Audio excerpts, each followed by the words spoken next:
Ma mère a exigé mon héritage. J'ai dit non.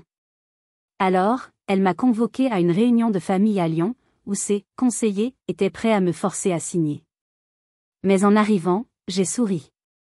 Car j'avais une surprise pour eux. Je n'étais pas venue seule. Cette histoire est celle de la riposte que personne dans ma famille n'a vu venir, la fin de leurs mensonges et le début de ma véritable vie. Avant de plonger dans les détails de cette journée qui a tout changé, j'aimerais savoir d'où vous m'écoutez. Quelle ville, quel pays? Et quelle heure est-il chez vous en ce moment? Dites-le moi dans les commentaires, j'adore voir jusqu'où mes histoires voyagent. Et maintenant, retournons à ce fameux mercredi après-midi. 3 semaines. 21 jours exactement après que nous ayons mis mon grand-père, Armand, en terre. Le deuil était encore une plaie à vif, une présence constante et silencieuse dans mon petit appartement de la Croix-Rousse. Chaque matin, le premier instant de conscience était une redécouverte brutale de son absence. Le silence de mon téléphone, qui ne sonnait plus à 8 heures précises pour notre appel matinal. Le vide dans mon agenda, là où nos déjeuners hebdomadaires étaient inscrits. C'est dans ce brouillard de chagrin que le message est arrivé. Pas un appel compatissant. Pas une lettre manuscrite. Un simple SMS de ma mère, Brigitte, aussi froid et impersonnel qu'un relevé bancaire. Réunion de famille. Dimanche, 15 heures. Présence obligatoire. Les mots flottaient sur l'écran, détachés, autoritaires. Présence obligatoire. Comme si j'étais une employée convoquée par son patron, et non une fille qui venait de perdre la figure la plus importante de sa vie. Aucune explication. Aucune formule de politesse. Juste un ordre. Mon cœur s'est serré, un nœud d'angoisse familier. Une partie de moi, la partie rationnelle, celle qu'Armand avait passé des années à cultiver, a immédiatement crié au piège. Elle a reconnu la signature de ma mère, la convocation soudaine, le ton impérieux, le refus de toute discussion préalable. C'était sa manière de prendre le contrôle, de mettre ses interlocuteurs sur la défensive avant même que la conversation ne commence. Mais une autre partie de moi, celle qui portait encore le deuil de mon grand-père, et d'une certaine manière, le deuil de la famille que nous n'avions jamais vraiment été, voulait y croire. Elle voulait croire que peut-être, juste peut-être, cette perte commune nous avait rapprochés. Que cette réunion serait une trêve, un moment pour se souvenir d'Armand ensemble, pour partager notre chagrin. C'est cette partie stupide et pleine d'espoir qui a pris le dessus. C'est elle qui a tapé la réponse, un simple et lâche « d'accord ». Le dimanche est arrivé trop vite. Le temps était gris, un crachin froid tombait sur Lyon, assorti à mon humeur. En conduisant vers la grande maison de mes parents à Écully, chaque virage ravivait un souvenir. Des souvenirs d'enfance, quand grand-père m'emmenait avec lui sur cette même route dans sa vieille Citroën, le soleil filtrant à travers les platanes, sa voix grave et rassurante remplissant l'habitacle de la voiture en m'expliquant les différents types de pierres sur les façades des maisons. La maison, de l'extérieur, était exactement la même. Imposante, parfaitement entretenue, avec ses volets bleus fraîchement repeints et son jardin où pas un brin d'herbe ne dépassait. Une façade parfaite, lisse et respectable, pour une vie de faux-semblants. C'était la spécialité de ma mère, maintenir les apparences, coûte que coûte. Mais dès que j'ai franchi le seuil, j'ai senti que quelque chose avait changé. L'air était lourd, immobile, chargé d'une électricité statique. Les rideaux épais étaient tirés, plongeant le grand salon dans une pénombre anormale pour un après-midi, même maussade. Et puis, je les ai vus. La scène était figée, comme un tableau. Ma mère, Brigitte, assise droite comme un i sur le canapé en velours, son visage figé dans un masque de civilité forcée. Mon beau-père, Thierry, debout près de la cheminée éteinte, les bras croisés, jouant son rôle de patriarche de pacotille avec une assurance feinte. Ma sœur aînée, Clotilde, qui se rongeait les ongles, assise sur le bord d'un fauteuil, le regard fuyant, incapable de me faire face. Et mon petit frère, Bastien, avachi dans un autre fauteuil, le visage fermé, l'air complètement perdu, comme un enfant qui ne comprend pas les règles du jeu dangereux des adultes. Mais il n'était pas seul. Face à eux, installés dans les 2 fauteuils en cuir habituellement réservés aux invités d'honneur, se tenaient 2 hommes en costume sombre et coûteux. La cinquantaine, des visages impassibles, professionnels. Ils avaient des mallettes en cuir posées à leurs pieds et des sourires polis qui n'atteignaient pas leurs yeux. Le silence était si complet, si pesant, que j'aurais pu entendre la poussière tomber. C'était la mise en scène d'une exécution. Et j'étais celle qu'on avait menée à l'échafaud. Mon estomac s'est noué si fort que j'ai eu la nausée. Toute trace d'espoir naïf s'est évaporée, remplacée par une certitude glaciale. J'ai compris. Ce n'était pas une réunion de deuil. Ce n'était pas une tentative de réconciliation. C'était une embuscade, soigneusement orchestrée. Adélaïde, ma chérie. Entre, assieds-toi, a dit ma mère, sa voix mielleuse contrastant violemment avec la tension palpable dans la pièce. Elle a fait un geste vague vers la seule chaise vide, une chaise droite en bois, placée délibérément au centre de la pièce, face à eux tous. Comme une accusée devant son tribunal. J'ai avancé lentement, le bruit de mes talons sur le parquet de chêne résonnant comme des coups de marteau. J'ai posé mon sac et mon dossier en cuir sur mes genoux, un geste calculé pour me donner une contenance, pour cacher le tremblement de mes mains. Mon regard a balayé la pièce, s'arrêtant sur chaque membre de ma famille. La nervosité de Clotilde. Le malaise palpable de Bastien. La fausse assurance de Thierry. Et le masque de glace de ma mère, impénétrable. Voici Maître Aïe et Maître Darnel, a poursuivi Brigitte en désignant les deux inconnus avec un geste théâtral. Nos conseillers familiaux. Ils sont là pour nous aider à régler cette situation délicate de la manière la plus harmonieuse possible. Conseillers familiaux. Le terme était si ridicule, si transparent, que j'ai presque eu un rire nerveux. Ils n'avaient rien de conseiller. C'étaient des mercenaires, des hommes de main en costume, engagés pour faire le sale boulot. J'ai hoché la tête, sans un mot, sans tendre la main. Le message était clair, je ne jouerais pas leur jeu de fausse cordialité. La question qui me brûlait les lèvres n'était plus « comment ?» mais « pourquoi ?» Pourquoi cette mise en scène ? Pourquoi cette pression ? La réponse, je la connaissais au fond de moi. Elle était enfouie dans des années de jalousie, de cupidité et de mensonges. Et tout avait commencé avec l'homme que nous venions de perdre, l'homme qu'il s'apprêtait à trahir de la pire des manières. Mon grand-père. Que se passait-il réellement dans la tête de ma mère pour qu'elle orchestre une telle mascarade ? Pour comprendre cette réunion, ce tribunal improvisé dans le salon de ma mère, il faut comprendre l'homme qu'était mon grand-père, Armand. Il n'était pas juste mon grand-père, il était mon ancre, mon mentor, la seule figure paternelle stable que j'ai jamais eue. Mon propre père était parti quand j'avais 3 ans, une ombre fugace dont ma mère ne parlait jamais, comme si son existence était une tache sur la façade parfaite qu'elle s'efforçait de maintenir. Armand, lui, était un roc. C'était un homme qui s'était fait tout seul, un fils d'agriculteur de la Drôme, parti de rien. Il avait fondé Armand et Filles, dans les années 70 avec un vieil utilitaire Peugeot et une poignée de francs empruntés à un ami qui croyait en lui. À force de travail acharné, de nuits blanches et d'une honnêteté à toute épreuve, il en avait fait le fournisseur de matériaux de construction de luxe le plus respecté de la région Auvergne-Rhône-Alpes. Son nom était synonyme de qualité et d'intégrité. Sa parole valait un contrat. Il ne vendait pas de simples matériaux, il vendait du marbre de Calacata, du granit du Zimbabwe, du chêne de la forêt de Tronchet. Des matériaux nobles, solides, durables. Comme lui. Alors que les autres enfants demandaient des poupées ou des jeux vidéo, moi, je demandais à passer mes mercredis et mes vacances dans ces entrepôts à Vénissieux. J'étais fascinée. J'aimais l'odeur de la pierre fraîchement coupée, âcre et minérale, et celle du bois brut, résineuse et rassurante. J'aimais le bruit assourdissant des scies à diamants, le balai des chariots élévateurs.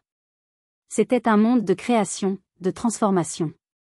À 12 ans, alors que je l'aidais à classer des factures dans son bureau qui sentait le café fort et le tabac froid, il m'a regardé avec un petit sourire en coin, ses yeux bleus pétillants de malice.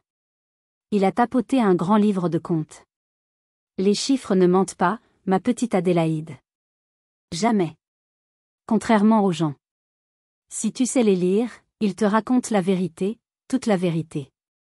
C'est lui qui m'a appris à lire un bilan, à comprendre la beauté d'un plan de trésorerie bien tenu, à voir l'histoire d'une entreprise à travers ses comptes. Ce n'était pas qu'une question d'argent. C'était une question de logique, de vérité, de structure dans un monde qui m'apparaissait souvent chaotique. Ma mère, Brigitte, n'a jamais compris cette fascination. Pour elle, l'entreprise n'était qu'une source de revenus inépuisable, un distributeur automatique pour financer son style de vie. Elle vivait pour les apparences, pour les dîners mondains à Lyon, pour les sacs de marque et les vacances à Cannes. Je me souviens l'avoir entendue un jour, se plaignant à mon beau-père Thierry après qu'Armand lui ait refusé une énième avance. Elle était au téléphone, sa voix un mélange de panique et de fureur contenue. Thierry, si les Martin apprennent que nous ne pouvons plus payer la location de la Mercedes, je ne pourrai plus jamais mettre les pieds au club de tennis. C'est une question de survie sociale.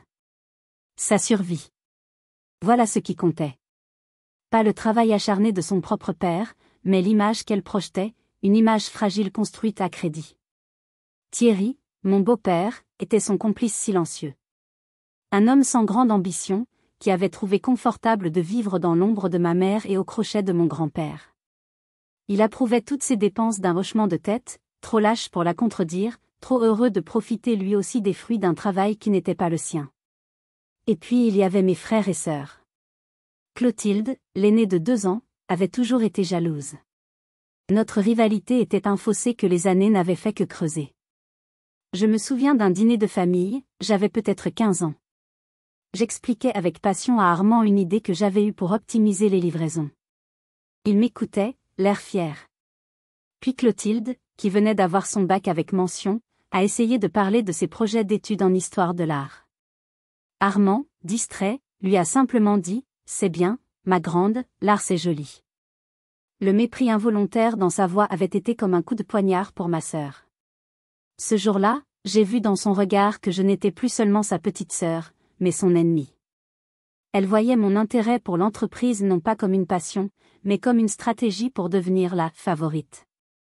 Bastien, le Benjamin, était différent. Plus jeune de 5 ans, plus doux, il avait toujours été pris entre deux feux. Il aimait son grand-père, il passait des heures à l'écouter raconter ses histoires. Mais il aimait aussi sa mère et voulait éviter les conflits à tout prix. Il vivait dans sa bulle, essayant d'ignorer les tensions qui rongeaient notre famille, se réfugiant dans ses jeux vidéo et ses études.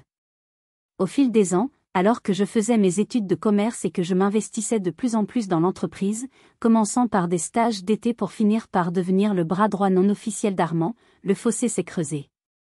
Pour ma mère et ma sœur, j'étais celle qui monopolisait le patriarche. Pour moi, ils étaient ceux qui ne voyaient en lui qu'un portefeuille sur pattes, un vieil homme appressuré jusqu'à la dernière goutte. 6 mois avant sa mort, après une énième dispute particulièrement violente où ma mère avait tenté de le convaincre d'hypothéquer un entrepôt pour financer un projet immobilier douteux de Thierry, Armand m'a convoqué dans son bureau. Il avait l'air fatigué, plus vieux que ses 78 ans. Les traits de son visage étaient tirés, ses épaules affaissées. Il a fermé la porte, s'est assis lourdement dans son fauteuil en cuir usé et m'a regardé droit dans les yeux. « J'ai changé mon testament aujourd'hui, Adélaïde, a-t-il dit d'une voix grave, sans préambule. J'ai tout mis à ton nom. L'entreprise, les propriétés, les comptes. Tout. Le souffle m'a manqué. Les murs du bureau semblaient se rapprocher. Grand-père, non. Tu ne peux pas faire ça. Ils vont me détester. Ce sera la guerre. Il a eu un sourire triste, amer. Ils te détestent déjà un peu, ma chérie. Parce que tu leur ressembles si peu. Parce que tu vois la valeur du travail, et pas seulement celle de l'argent. J'ai construit cette entreprise avec mes mains et ma sueur. Je ne vais pas la laisser à des gens qui la vendront en 6 mois pour s'acheter des futilités et épater leurs amis. C'est un héritage, Adélaïde. Mais c'est aussi un fardeau, un défi. Il y aura des loups qui voudront la déchiqueter. Tu devras être plus forte qu'eux. À ce moment-là, je n'avais pas pleinement compris le poids de ces mots. Je n'avais pas imaginé la laideur, la noirceur dont ma propre famille était capable. Assise dans ce salon, face à ses conseillers et à ma famille transformée en jury, je comprenais. Les loups étaient là. Et ils avaient faim. Le défi commençait maintenant. La lecture du testament avait eu lieu 2 semaines plus tôt, dans le bureau solennel et impersonnel de Maître Durand, le notaire de la famille, au cœur de la presqu'île de Lyon. La pièce sentait le bois ciré et le vieux papier, une odeur qui se voulait rassurante mais qui, ce jour-là, me semblait funèbre. Ma mère portait une robe noire de créateur et des lunettes de soleil surdimensionnées, même à l'intérieur, comme une actrice de série B jouant la veuve éplorée avec un zèle pathétique. Clotilde, à côté d'elle, reniflait bruyamment dans un mouchoir en tissu, lançant des regards larmoyants dans ma direction, des regards que je savais calculer. Bastien, lui, semblait juste, ailleurs, le regard dans le vide, comme s'il souhaitait être n'importe où sauf ici. Thierry se tenait légèrement en retrait, les mains dans le dos, l'air grave et concerné, un rôle qu'il maîtrisait à la perfection. Le notaire, un homme à l'air sévère, a commencé sa lecture d'une voix monocorde, égrenant les formalités. Des legs mineurs à des cousins éloignés, un don généreux à l'hôpital local où Armand avait été soigné. Chaque mot augmentait la tension dans la pièce. Je sentais le regard de ma mère fixé sur moi à travers ses verres fumés. Puis, Maître Durand est arrivé au cœur du sujet. Il a tout sauté, ajusté ses lunettes. Concernant l'entreprise Armand et Filles, ainsi que l'ensemble de ses biens immobiliers et de ses comptes bancaires, a-t-il lu, M. Armand a désigné comme seul et unique légataire universel, sa petite-fille, Mademoiselle Adélaïde. Un silence de mort est tombé sur la pièce. Ce fut si soudain, si total, que j'ai cru que le temps s'était arrêté. J'entendais le battement de mon propre cœur dans mes tempes. J'ai osé un regard vers ma mère. Elle n'avait pas bougé, mais je pouvais deviner la fureur qui bouillonnait sous son masque de tristesse. Puis, l'explosion. C'est une blague, a craché ma mère, arrachant ses lunettes de soleil. Son visage, quelques secondes plus tôt empreint d'un chagrin de composition, était maintenant déformé par une rage pure et laide.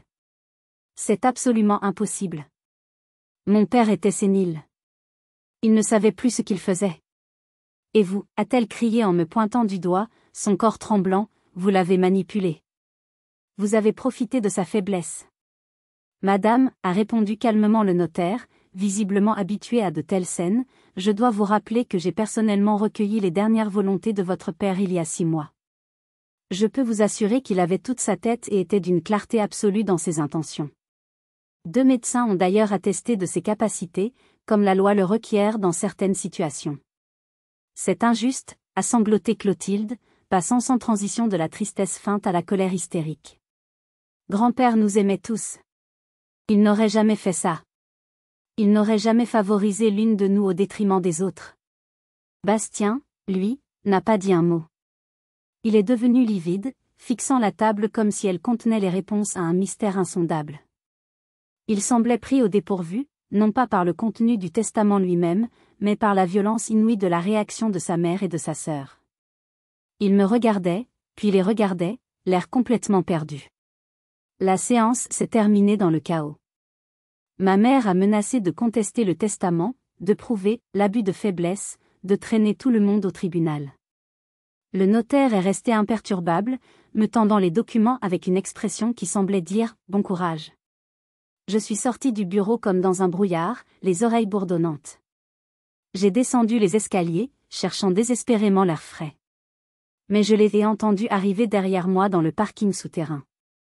Le bruit sec des talons de ma mère claquant sur le béton résonnait comme une alarme. Adélaïde. Je me suis retournée, le dos contre la portière froide de ma voiture. Elle était là, à quelques mètres, son visage une grimace de fureur contenue. Clotilde était juste derrière, les yeux rouges de larmes de rage. Tu ne vas pas t'en tirer comme ça, a sifflé ma mère. Sa voix était douce, presque un murmure, mais pleine d'un venin glacial qui me fit frissonner. Cet héritage nous revient. C'est l'argent de la famille, le fruit du travail de mon père. Ce n'est pas ce que dit le testament, ai-je réussi à articuler, ma propre voix tremblante malgré moi. Elle s'est approchée, envahissant mon espace personnel, si près que je pouvais sentir son parfum coûteux et entêtant. Le testament d'un vieil homme malade que tu as embobiné pendant des années. Écoute-moi bien, Adélaïde. Tu es jeune, tu ne comprends rien aux affaires, ni au poids des responsabilités. Tu vas gentiment signer les papiers pour me céder le contrôle de tout. C'est la seule solution raisonnable. Je m'occuperai de tout répartir équitablement. Je suis ta mère, je sais ce qui est juste. Le paternalisme, la condescendance dans sa voix ont fait naître une étincelle de colère en moi. Juste ? Comme tu as été juste toutes les fois où tu lui as demandé de l'argent pour des futilités. Sa main a failli partir, je l'ai vue. Elle s'est retenue au dernier moment. Fais attention à ce que tu dis. J'ai tout sacrifié pour cette famille. Elle a repris un ton plus mielleux, faussement conciliant. Pense à tes frères et sœurs. Pense à Bastien. Tu ne veux pas être responsable de leur malheur, n'est-ce pas? Signe, et tout rentrera dans l'ordre. Nous redeviendrons une famille. Nous n'en sommes plus une depuis longtemps, ai-je murmuré, plus pour moi-même que pour elle. J'ai secoué la tête. Non. Je ne signerai rien. Je respecterai la volonté de grand-père. Son masque de calme s'est fissuré. Tu le regretteras, a-t-elle articulé, chaque syllabe étant une menace. Tu n'as aucune idée de ce dont je suis capable pour protéger cette famille. Tu vas finir seule, Adélaïde. Seule et détestée de tous. Elle a tourné les talons et est partie, talonnée par Clotilde qui m'a lancé un dernier regard plein de haine. Je suis restée là, tremblante, appuyée contre ma voiture, le cœur battant à tout rompre. La prophétie de ma mère flottait dans l'air froid du parking. Seule. Le mot résonnait en moi. C'est un moment charnière, n'est-ce pas? Le moment où vous réalisez que les personnes censées vous aimer sont prêtes à devenir vos pires ennemis.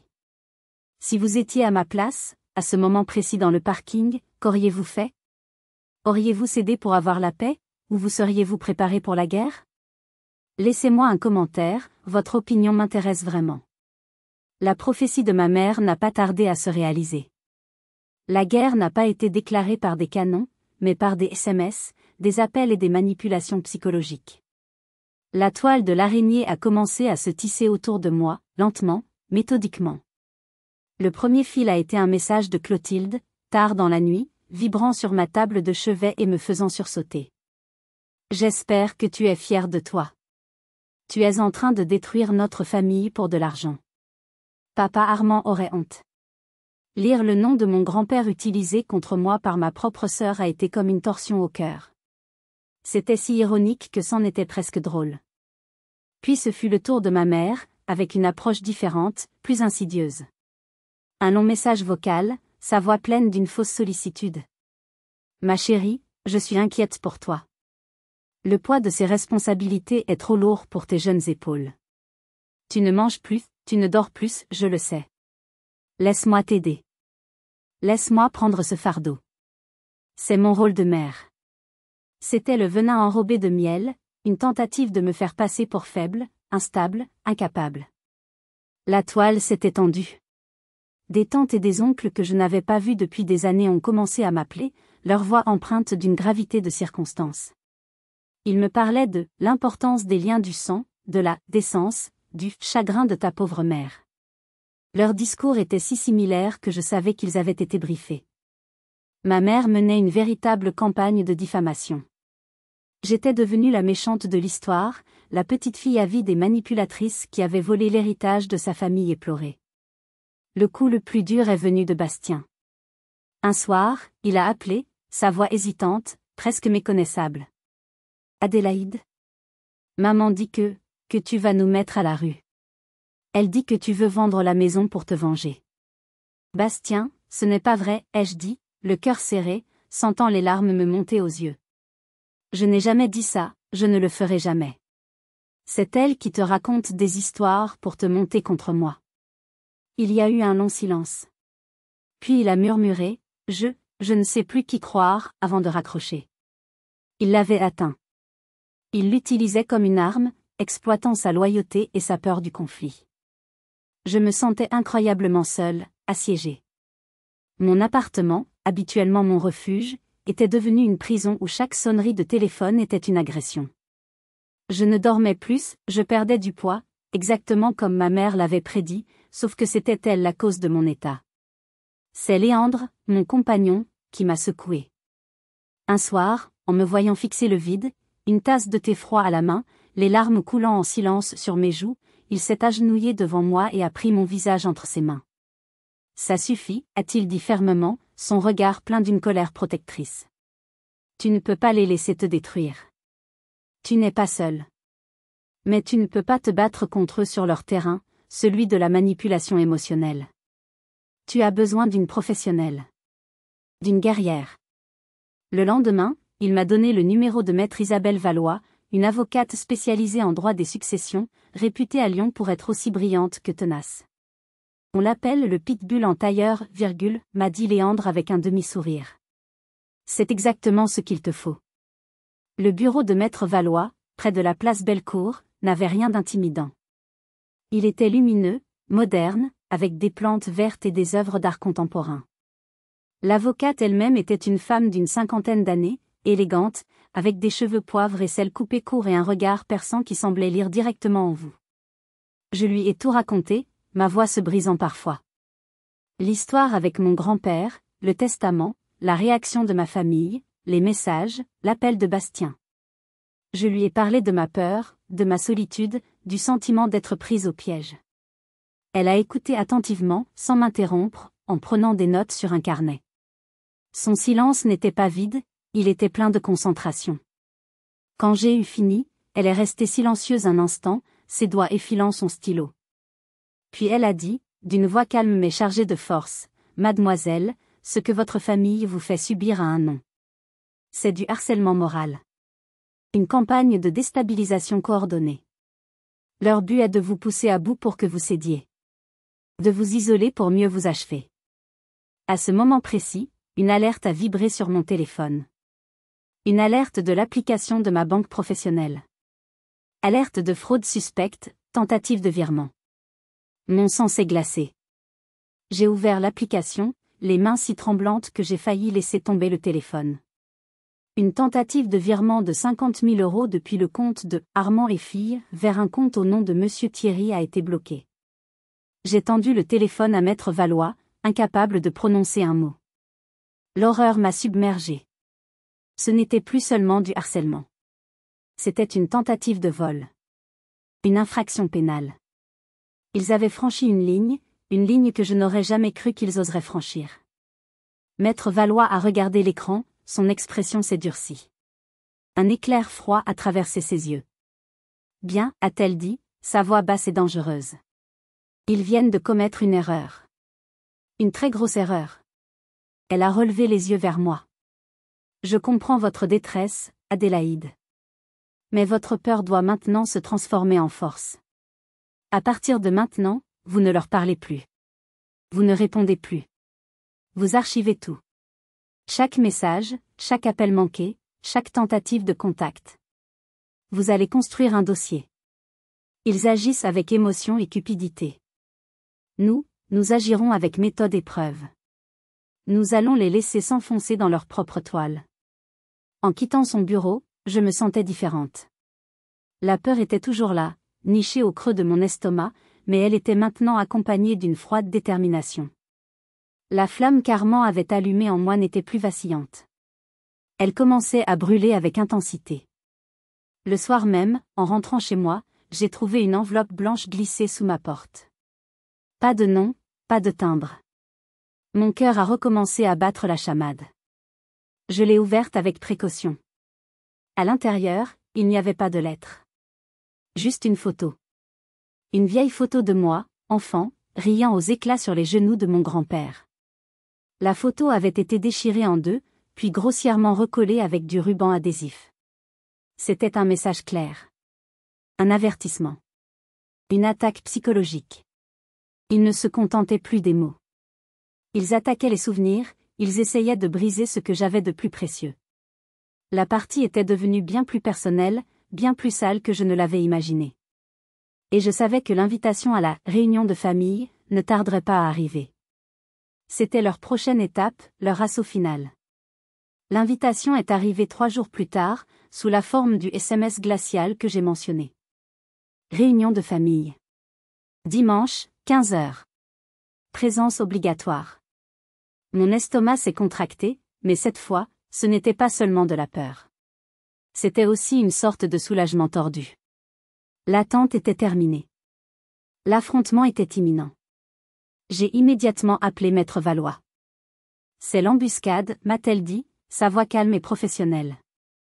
Leur plan est simple, vous isoler, vous entourer, vous mettre une pression psychologique maximale et vous faire signer quelque chose sur place. Ils vont probablement vous dire que c'est pour éviter les frais de justice ou pour le bien de la famille. Ne signez rien. Absolument rien. Idéalement, vous ne devriez pas y aller. Je dois y aller, ai-je répondu, ma voix plus ferme que je ne l'aurais cru. Je ne peux plus me cacher, maître. Je dois les affronter, les regarder dans les yeux. Mais je ne serai pas seule. Pouvez-vous être disponible? Attendre dans un café à proximité? Au cas où. Il y a eu un silence à l'autre bout du fil. Puis j'ai entendu son approbation. C'est courageux. Et stratégique. Je serai là. Je me garerai dans la rue. Un seul SMS de votre part, un simple mot, et j'arrive en moins de 5 minutes. Et Adélaïde? N'oubliez pas d'activer l'enregistreur de votre téléphone avant d'entrer. Le dimanche, je me suis préparée comme si j'allais à un combat. J'ai choisi une tenue sobre, professionnelle, un pantalon noir, un chemisier en soie blanche, un blazer bien coupé.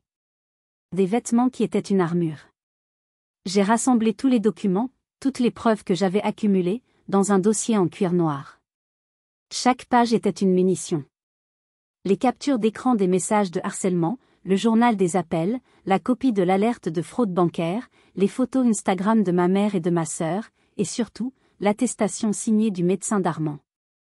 En arrivant devant la maison, j'ai garé ma voiture un peu plus loin dans la rue. J'ai pris une grande inspiration. L'arène des lions. C'est exactement ce que c'était.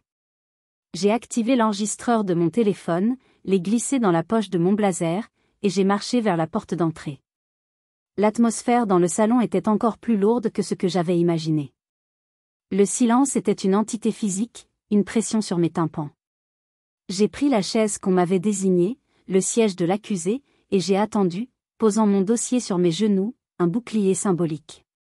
Maître Haye, l'un des conseillers, un homme au visage lisse et au sourire carnassier, a pris la parole d'un ton faussement compatissant.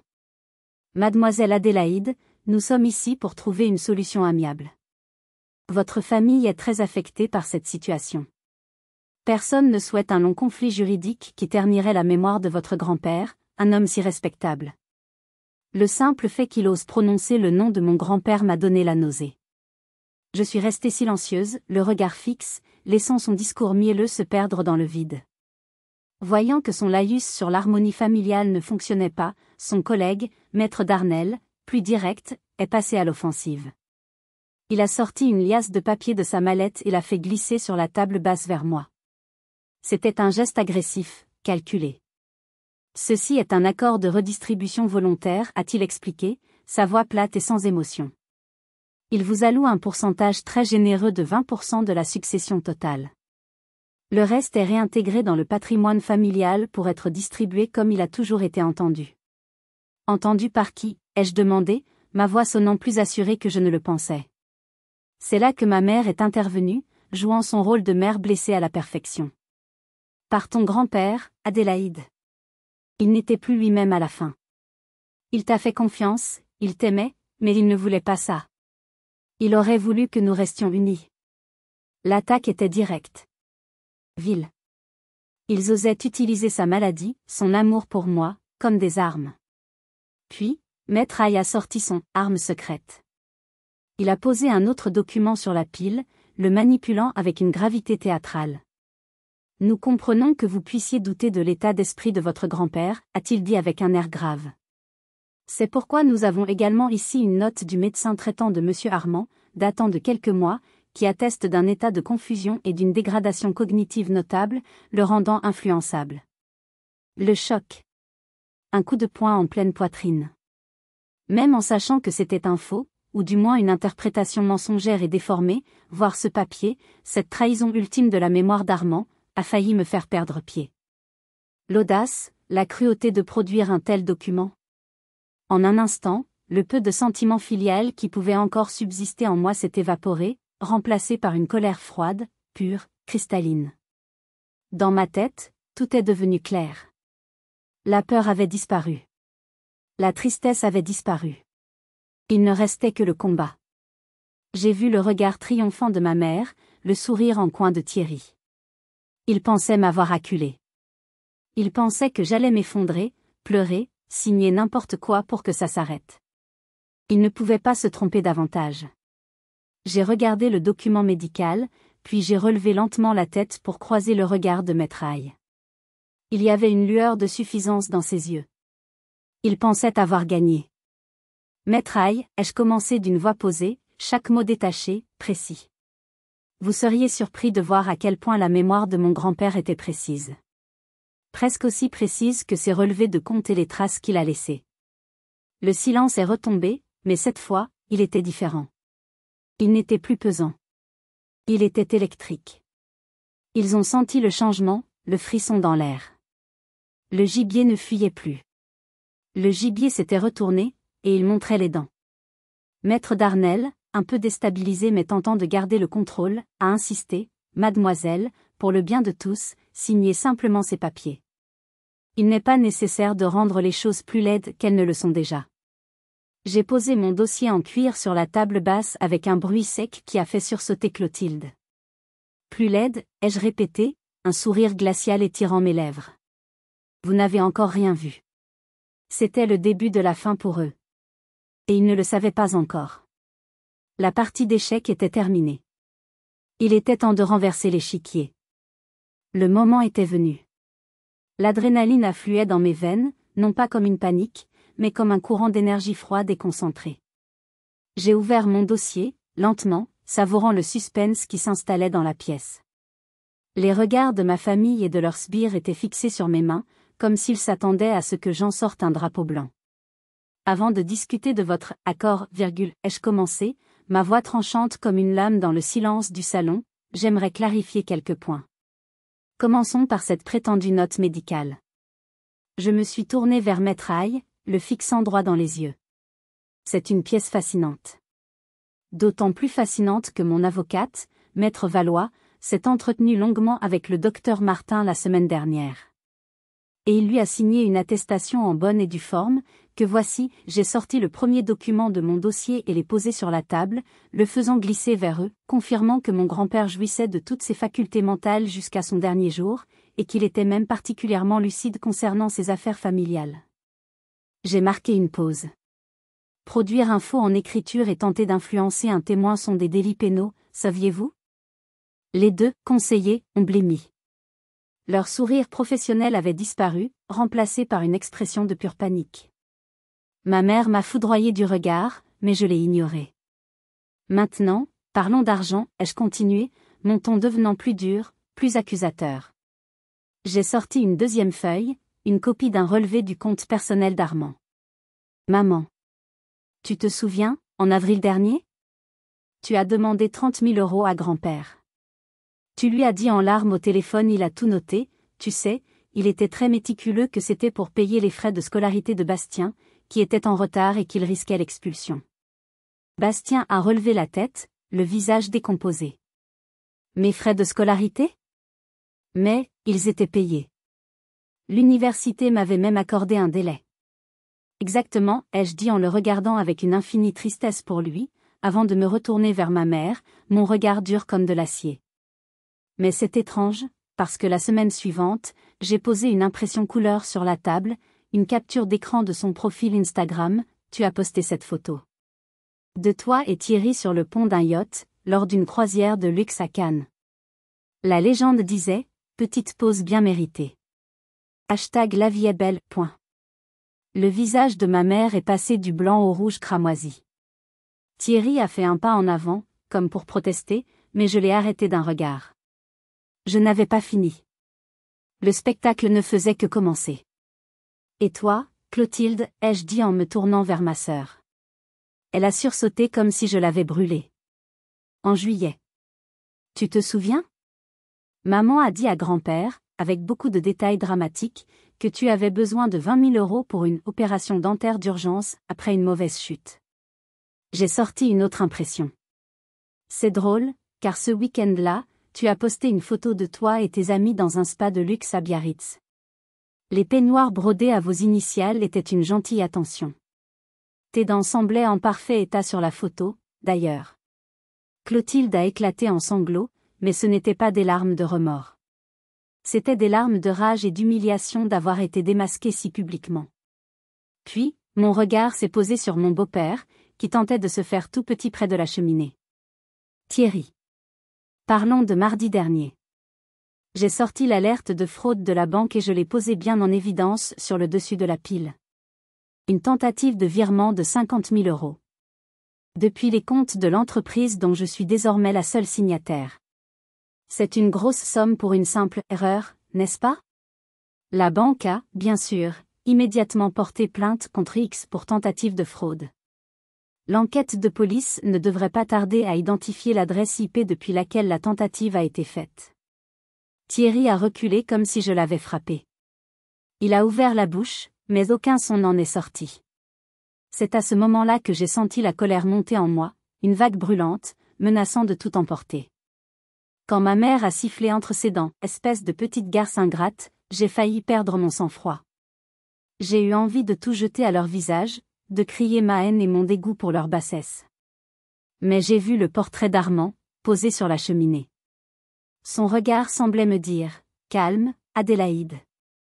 La vérité est ton arme. Pas la colère. Achève-les avec la vérité. » J'ai respiré profondément. J'ai retrouvé mon calme glacial.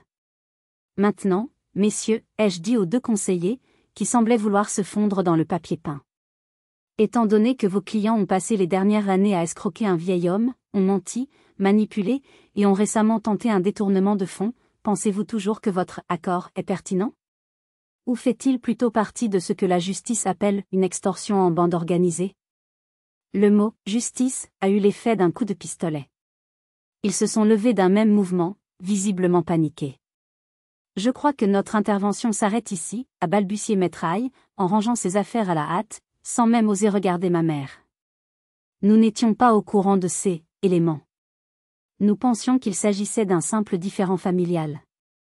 Bien sûr que non, ai-je ironisé, ma voix dégoulinante de sarcasme. Ils ont pratiquement fui la pièce, laissant ma famille seule face à moi. Face à la vérité nue et laide que je venais d'étaler sur la table basse, une vérité qui détruisait des années de mensonges et de faux-semblants. Et une dernière chose, ai-je ajouté en sortant mon téléphone de la poche de mon blazer. Juste pour que ce soit clair pour la suite. Mon avocate, Maître Valois, est dans sa voiture, juste devant la maison. Elle a une copie de ce dossier et attend mon signal pour déposer une plainte en bonne et due forme pour harcèlement, tentative d'escroquerie et tentative d'extorsion. Et cette conversation, j'ai appuyé sur un bouton, et ma propre voix a retenti dans le silence, pensez-vous toujours que votre accord est pertinent? Est intégralement enregistré depuis le début. Le silence qui a suivi était absolu. Ce n'était plus le silence de l'attente ou de l'attention. C'était le silence de la défaite totale. Le silence des ruines. J'avais gagné. Mais à ce moment précis, ça n'avait pas le goût de la victoire. Ça avait le goût amer des cendres d'une famille qui venait de s'autodétruire. Dans le silence assourdissant qui a suivi le départ précipité des conseillers, tous les regards étaient tournés vers moi. Mais le mien était fixé sur Bastien. Il était livide, ses mains tremblaient. Il ne regardait ni moi, ni les preuves étalées sur la table. Il regardait notre mère, non pas avec colère, mais avec une douleur et une incrédulité profonde qui semblaient le briser de l'intérieur. C'est vrai, a-t-il demandé, sa voix à peine un murmure, mais elle a résonné dans la pièce comme un coup de tonnerre. Maman, tu as utilisé mon nom? Tu as dit à grand-père que j'étais en difficulté, pour lui prendre de l'argent? Ma mère, reprenant un peu de contenance, a tenté l'offensive, sa dernière carte étant l'autorité maternelle. Bastien, ne l'écoute pas. C'est une manipulatrice. Elle monte tout le monde contre nous. Tout ce que j'ai fait, c'était pour le bien de la famille. Le bien de la famille, a répété Bastien, et cette fois, sa voix était plus forte, teintée d'un dégoût naissant qui effaçait la confusion de son visage. Le bien de la famille, c'était de mentir à ton propre père? De voler ton fils? De me faire passer pour un incapable et un menteur auprès de l'homme que j'admirais le plus au monde? Tu m'as dit qu'Adélaïde était égoïste, qu'elle nous abandonnait. Mais c'est toi. C'est toi qui as tout détruit, qui as tout sali. Il y avait des larmes dans ses yeux. Des larmes de trahison. Il venait de comprendre que la mère qu'il aimait, celle qu'il avait essayé de protéger en se taisant, en évitant les vagues, l'avait utilisé comme un pion, sans le moindre scrupule. L'illusion de son enfance, de la mère aimante et protectrice, venait de se briser en 1000 morceaux sous ses yeux. « Bastien, assieds-toi. » Immédiatement, a ordonné Brigitte, sa voix redevenant dure et autoritaire, la voix de quelqu'un qui a perdu le contrôle et qui s'accroche à son dernier lambeau de pouvoir. Non. Ce simple mot, prononcé calmement mais avec une fermeté inébranlable, a scellé le destin de notre famille. Il a marqué la fracture, la rupture définitive. Ce n'était plus Adélaïde contre le reste du monde. C'était la vérité contre le mensonge. Bastien s'est levé. Il ne m'a pas regardé, il a continué à fixer notre mère. J'ai fini. Je ne veux plus faire partie de ça. De cette mascarade. Puis, il s'est tourné vers moi pour la première fois. Son expression était un mélange de honte, de tristesse et d'une lueur de détermination nouvelle. Adélaïde? Est-ce que je peux partir avec toi? S'il te plaît? Mon cœur s'est serré. J'ai hoché la tête, incapable de parler, une vague d'émotion me submergeant. Avant que nous puissions faire un pas, Thierry s'est interposé, le torse bombé, tentant une dernière intimidation physique, le dernier refuge des hommes sans argument. Tu ne vas nulle part, le gamin. Tu restes ici. J'ai simplement levé mon téléphone, l'écran toujours allumé sur l'enregistreur vocal. Chaque mot, ai-je dit calmement. Chaque menace. Tout est là. Je suis sûr qu'un juge apprécierait cette tentative de séquestration. Il s'est figé. La brute s'est dégonflée, réduite à l'impuissance, le regard fuyant. Allons-y, Bastien, ai-je dit doucement. Je me suis levé, j'ai rangé mes documents dans mon dossier, un par un, sans me presser. Chaque geste était délibéré. C'était un rituel, la clôture d'un chapitre horrible de ma vie. J'ai jeté un dernier regard à Clotilde, recroquevillée sur le canapé, pleurant en silence, le visage caché dans ses mains. Je ne savais pas si elle pleurait de remords ou d'humiliation. Peut-être les deux. Puis j'ai regardé ma mère. Son visage n'exprimait plus la rage, mais un vide glacial. La défaite l'avait privée de toute émotion, la laissant nue, exposée. Dans son regard, je n'ai vu aucune trace de regret. Seulement de la haine froide. Quand Bastien et moi avons franchi la porte, personne n'a dit un mot. Nous avons laissé derrière nous une famille en ruine, un silence peuplé de mensonges et de regrets. En sortant dans l'allée, la lumière du soleil couchant m'a paru presque agressive après la pénombre du salon. Maître Valois était déjà sorti de sa voiture et nous attendait, son visage exprimant une inquiétude professionnelle. « Ça va ?» a-t-elle demandé, son regard balayant nos deux visages, analysant la situation. « Il vient avec moi », ai-je simplement répondu, ma voix encore un peu chancelante. « C'est fini. C'est vraiment fini. » Au même moment, la porte d'entrée a claqué derrière nous avec une telle violence que la lumière du porche a vacillé. Pour la première fois depuis des semaines, je n'ai pas sursauté. Je n'ai pas regardé en arrière. Nous sommes montés dans ma voiture. J'ai démarré le moteur et je me suis éloigné de cette maison sans un regard dans le rétroviseur. Bastien était assis à côté de moi, silencieux, regardant la route défiler à travers la vitre, des larmes silencieuses coulant sur ses joues. Le chemin du retour vers Lyon s'est fait sans un mot. Il n'y avait rien à dire. Pas maintenant. Le silence entre nous n'était pas gênant. Il était nécessaire, un espace pour que le choc s'estompe, pour que la douleur commence à être traitée. En arrivant devant mon immeuble, une question a surgi dans mon esprit, une question simple mais vertigineuse qui balayait le soulagement de la victoire. Et maintenant? Maintenant que la guerre était finie, que la poussière commençait à retomber, qu'allions-nous faire? Comment reconstruit-on une vie sur des cendres? 1 an plus tard. Le bureau dans lequel je suis assise n'est plus celui, un peu vieillot et encombré de mon grand-père. C'est un espace moderne, lumineux, avec de grandes baies vitrées qui donnent sur les entrepôts de Armand et Fille. L'odeur de café et de tabac froid a été remplacée par celle, plus fraîche, des plans fraîchement imprimés et du bois neuf. L'entreprise a changé. Elle a grandi. Nous honorons toujours la tradition de qualité d'Armand, son nom est toujours sur la façade, mais nous nous sommes tournés vers l'avenir. Bastien est à la tête de notre nouvelle division, matériaux durables. C'était son idée, une idée qu'il a timidement proposée quelques mois après être venu vivre chez moi. Il avait retrouvé un article dans un vieux magazine professionnel où Armand parlait avec passion de son rêve de se lancer dans l'éco-construction, un rêve que ses anciens associés, trop conservateurs, avaient toujours freiné. Bastien s'est emparé de ce rêve inachevé et en a fait sa mission. Il termine son master en gestion d'entreprise le soir, et la journée, il est ici, à l'entrepôt, passionné, compétent, respecté par les employés qui voient en lui non pas le petit frère de la patronne, mais un jeune homme qui a la même flamme que son grand-père. Il a trouvé sa voie. Il est devenu l'homme qu'Armand aurait été si fier de voir. Les premiers mois après la réunion ont été difficiles. Bastien a vécu sur mon canapé, dans mon petit appartement de la Croix-Rousse, qui semblait soudain bien trop petit pour contenir nos deux chagrins. Il était renfermé, silencieux, passant des heures à regarder par la fenêtre. Il a fallu du temps pour qu'il digère la trahison, pour qu'il fasse le deuil non pas d'une mère, mais de l'image qu'il en avait. Nous n'avons pas beaucoup parlé de ce jour-là. Nous n'en avions pas besoin. Nous avons simplement avancé, ensemble, un jour à la fois.